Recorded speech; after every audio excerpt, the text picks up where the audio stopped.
السلام علیکم۔ اعوذ باللہ من الشیطان الرجیم، بسم اللہ الرحمن الرحیم۔ امید کرتا ہوں کہ آپ سب لوگ خیریت سے ہوں گے۔ آج کی ویڈیو میں حج کرنے کا طریقہ بتائیں گے۔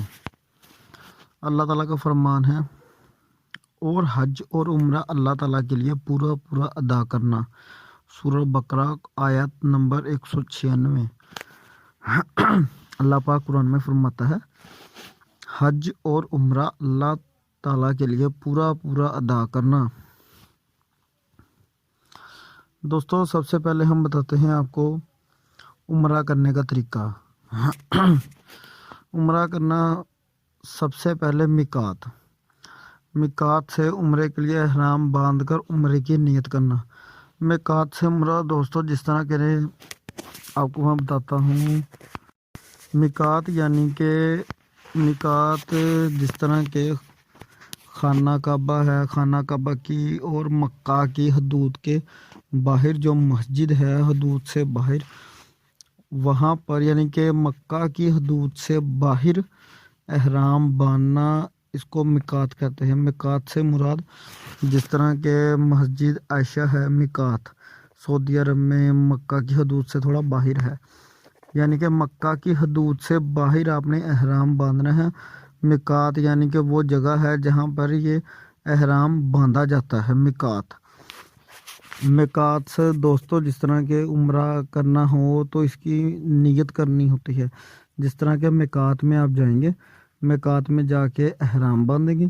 احرام باندھنے کے بعد 2 نوافل ادا کریں گے، نیت کریں گے کہ یا اللہ پاک ہم نے عمرے کی سعادت کرنی ہے، تو ہمیں اس کو پورا ادا کرنے کی توفیق عطا فرما۔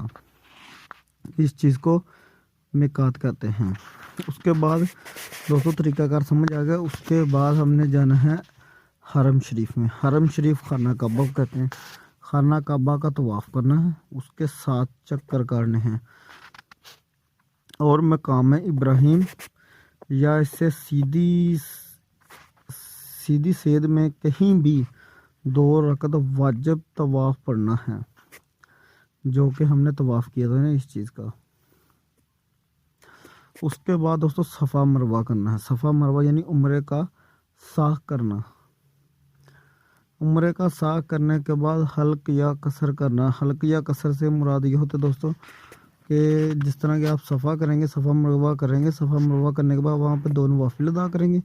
2 نوافل ادا کرنے کے بعد آپ باہر چلے جائیں گے۔ باہر جانے کے بعد آپ نے بال کٹوانے ہیں۔ حلق یا قصر کرنا۔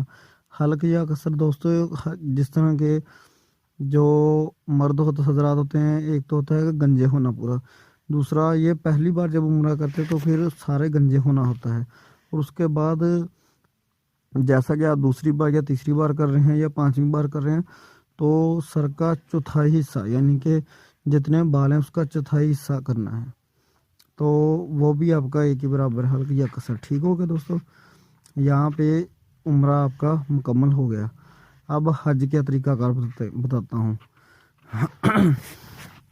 حج کا طریقہ کار دوستو یہ ہے کہ 8 ذوالحج کو احرام باندھ کر حج کی نیت کر کے منی کی طرف روانہ ہونا، اور 8 ذوالحج کا دن منی میں گزارنا ہے، اور 9 ذوالحج کا جس طرح دوستو 9 ذوالحج شروع ہوگا، عرفات کے لیے نکل جانا ہے۔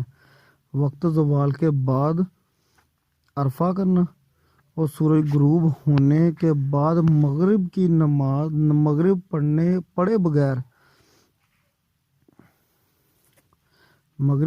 بغیر آپ نے مزدلفہ کر جانا ہے۔ مزدلفہ اور مغرب اور عشاء جماعت کے ساتھ پڑھنے کے بعد رات 10 پڑھنے ہیں، اور رات گزارنے کے بعد 10 ذوالحج کی فجر اول وقت میں آپ نے پڑھ کر یعنی کہ اول وقت سے مراد سورج نکلنے سے پہلے یعنی کہ آپ نے ادا کرنی ہے، اور طلوع آفتاب تک آپ نے ملوہ کرنا ہے، اور پھر منی کی طرف روانہ ہو جانا ہے۔ یعنی کہ اس کے بعد 10 ذوالحج آپ نے بڑے جمرہ کو 7 کنکریاں مارنے، جسے ہم شیطان کہتے ہیں، اور حج